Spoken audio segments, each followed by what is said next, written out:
박지원. 열하일기의 재미. 지루한 일상을 재미있게 바꾸는 관점. 서문. 가장 재미있는 여행기. 박지원. 연암. 1737년 출생. 1805년 사망. 조선 후기 실학자였습니다. 1780년. 그는 중국 열하로 여행을 떠났습니다. 사신단을 따라간 여행. 6개월. 3000리. 이 여행을 기록한 책. 열하일기. 조선시대 여행기입니다. 보통 여행기는 어떻습니까? 오늘 어디 갔다. 무엇을 봤다. 날씨가 어땠다. 지루합니다. 딱딱합니다. 하지만 열하일기는 다릅니다. 엄청나게 재미있습니다. 웃깁니다. 생생합니다. 왜일까요? 박지원이 특별한 방법으로 썼기 때문입니다. 유머, 풍자, 관찰. 똑같은 여행, 똑같은 풍경. 하지만 박지원은 다르게 봤습니다. 다르게 썼습니다. 지루한 것을 재미있게 만들었습니다. 오늘 밤 박지원의 비밀을 알려드리겠습니다. 유머로 세상을 보는 법, 지루한 일상을 재미있게 바꾸는 법, 그리고 당신의 삶에 어떻게 적용할 수 있는지 말씀드리겠습니다. 지금부터 시작합니다. 첫째, 숨긴 비밀, 유머의 힘. 지루한 여행을 재미있게. 1780년. 박지원은 중국으로 떠났습니다. 다른 사람들도 같은 여행을 했습니다. 같은 사신단, 같은 길, 같은 풍경. 하지만 다른 사람들의 기록은 지루합니다. 오늘 압록강을 건넜다. 날씨가 맑았다. 중국 관리를 만났다. 사실만 나열했습니다. 박지원은 달랐습니다. 같은 것을 봤지만 다르게 썼습니다. 재미있게, 웃기게, 생생하게. 어떻게? 유머를 넣었습니다. 열하일기 예시 첫째. 벼룩 이야기. 여행 중 숙소. 침대에 벼룩이 있었습니다. 다른 사람 같으면 어떻게 썼을까요? 숙소에 벼룩이 많았다. 불편했다. 끝. 박지원은 이렇게 썼습니다. 밤에 벼룩이 습격해왔다. 나는 전투 준비를 했다. 첫 번째 벼룩이 공격했다. 나는 손으로 찰싹 쳤다. 적군 1명 사살. 하지만 적군은 계속 몰려왔다. 10마리, 20마리, 끝이 없었다. 나는 전쟁터의 장군처럼 싸웠다. 하지만 결국 패배했다. 벼룩 군대의 승리였다. 과장했습니다. 유머를 넣었습니다. 벼룩에 물린 것을 전쟁처럼 썼습니다. 독자는 웃습니다. 상상합니다. 기억합니다. 똑같은 벼룩. 하지만 완전히 다른 이야기. 열하일기 예시 둘째. 수레 이야기. 중국에는 수레가 많았습니다. 조선에는 없었습니다. 다른 사람 같으면 중국에는 수레가 많다. 끝. 박지원은 이렇게 썼습니다. 중국 사람들은 수레를 탄다. 편하다. 빠르다. 무거운 짐도 실을 수 있다. 그런데 조선에는 왜 수레가 없을까? 우리 양반들은 가마를 탄다. 사람이 사람을 들고 간다. 수레를 만들 기술이 없어서? 아니다. 만들 수 있다. 하지만 만들지 않는다. 왜? 양반들이 사람 타는 것을 좋아하기 때문이다. 수레를 타면 양반의 위험이 없다고 생각한다. 얼마나 어리석은가. 풍자했습니다. 비판했습니다. 하지만 재미있게 썼습니다.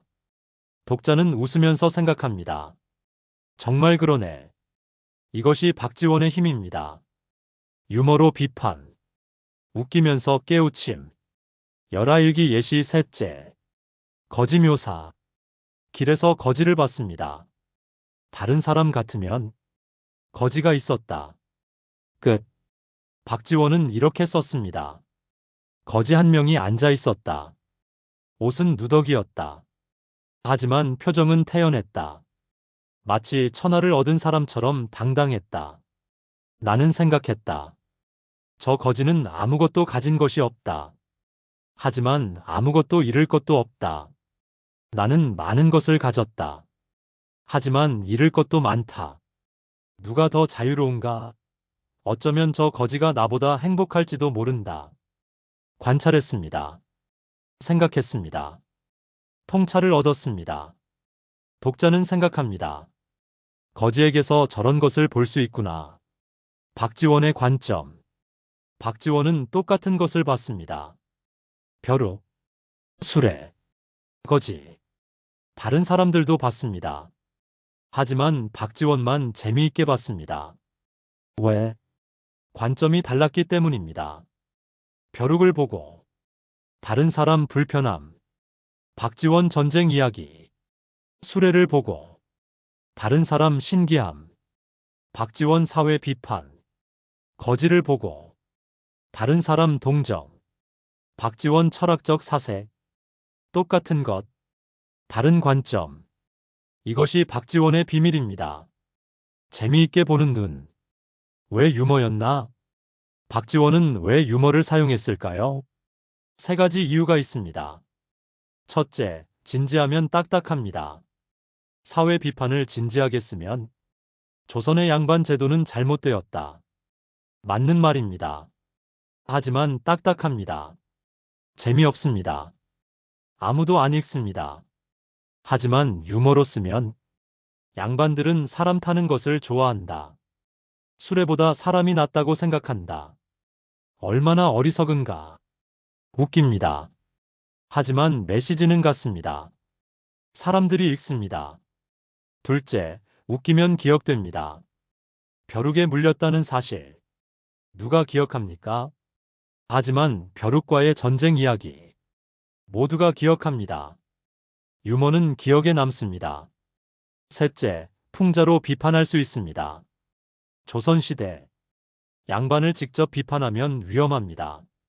하지만 유머로 감싸면 웃으면서 비판할 수 있습니다. 양반들이 술에 안 타는 이유는요. 웃기게 설명하지만 메시지는 강력합니다. 이것이 박지원의 전략이었습니다. 유머가 무기. 둘째, 당신 삶에 적용. 당신의 지루한 일상. 이제 당신 차례입니다. 박지원처럼 할 수 있습니다. 먼저 생각해 보십시오.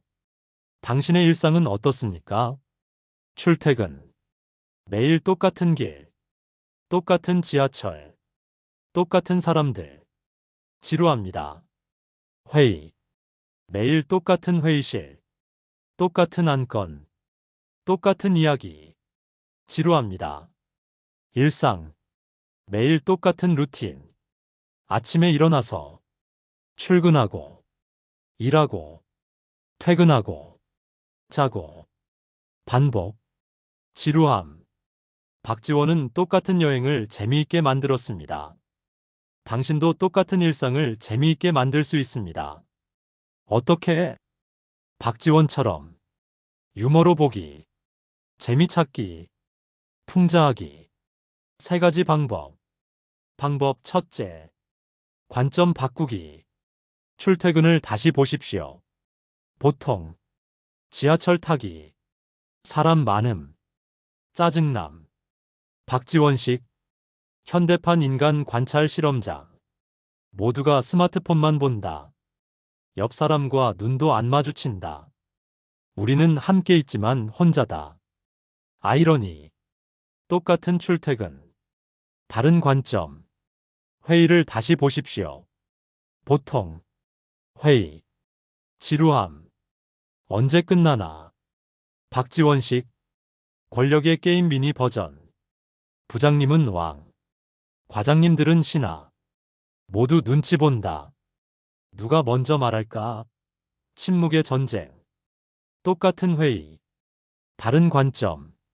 집안일을 다시 보십시오. 보통. 설거지. 귀찮음. 박지원식. 그릇과의 명상 시간. 물소리를 듣는다. 거품을 본다. 생각을 비운다. 선승의 수행과 다를 바 없다. 똑같은 설거지. 다른 관점. 관점만 바꾸면 지루한 것이 재미있어집니다. 방법 둘째. 재미 요소 찾기. 모든 상황에 재미가 있습니다. 찾으면 됩니다. 박지원은 벼룩에서 재미를 찾았습니다. 당신도 찾으십시오. 출근길. 누군가 졸고 있습니다. 저 사람은 서서 자는 기술 마스터. 회의. 누군가 딴청합니다. 완벽한 포커 페이스. 회의 중인지 명상 중인지 모르겠다. 퇴근길. 비가 옵니다. 하늘이 오늘 내 기분을 이해하는구나. 같이 울어준다. 재미를 찾으십시오. 방법 셋째. 유머로 말하기. 박지원은 유머로 썼습니다. 당신도 유머로 말하십시오. 직장에서. 오늘 회의 3시간이었습니다. 인류 역사상 가장 긴 평화 협상이었습니다. 결론. 다음 주에 다시 만나기로. 집에서. 오늘 설거지 30분 했어요. 올림픽 나가면 메달 딸 수 있을 것 같아요. 친구에게. 오늘 출근길 지하철에서 새로운 깨달음을 얻었어. 인간은 스마트폰 없이 5분도 못 산다. 유머로 말하면 사람들이 웃습니다. 기억합니다. 당신을 좋아합니다. 박지원처럼. 효과. 이렇게 하면 무슨 일이 일어날까요? 첫째, 지루한 일이 재미있어집니다. 똑같은 출퇴근. 하지만 관찰거리가 됩니다. 재미있습니다. 둘째, 스트레스가 줄어듭니다. 짜증나는 상황. 하지만 유머로 보면 웃깁니다. 화가 안 납니다. 셋째, 인간관계가 좋아집니다. 유머 있는 사람. 사람들이 좋아합니다. 함께 있고 싶어 합니다. 박지원처럼. 마무리. 유머로 세상 보기. 오늘 밤 박지원을 만났습니다. 열화일기를 쓴 사람. 지루한 여행을 재미있게 만든 사람. 그의 비밀은 간단했습니다. 유머로 세상을 보기. 벼룩을 전쟁으로. 수레를 풍자로. 거지를 철학으로. 똑같은 것. 다른 관점. 이제 잠들 시간입니다. 눈을 감으십시오. 천천히 숨을 쉬십시오. 내일 당신의 하루를 상상해 보십시오. 출근. 회의. 일상. 지루할 수도 있습니다. 하지만 박지원처럼 보십시오. 유머를 찾으십시오. 재미를 발견하십시오. 웃기게 말하십시오. 그러면 똑같은 하루가 완전히 다른 하루가 됩니다. 박지원이 벼룩과의 전쟁을 기록했듯이 당신도 지하철에서의 관찰을 기록하십시오. 박지원이 수레를 보고 풍자했듯이 당신도 회의를 보고 웃기십시오. 박지원이 거지에게서 통찰을 얻었듯이 당신도 일상에서 의미를 찾으십시오. 자는 동안 더 나아지는 나. 내일 아침 당신은 유머를 가진 사람입니다. 지루한 일상을 재미있게 보는 사람. 박지원처럼. 굿나잇.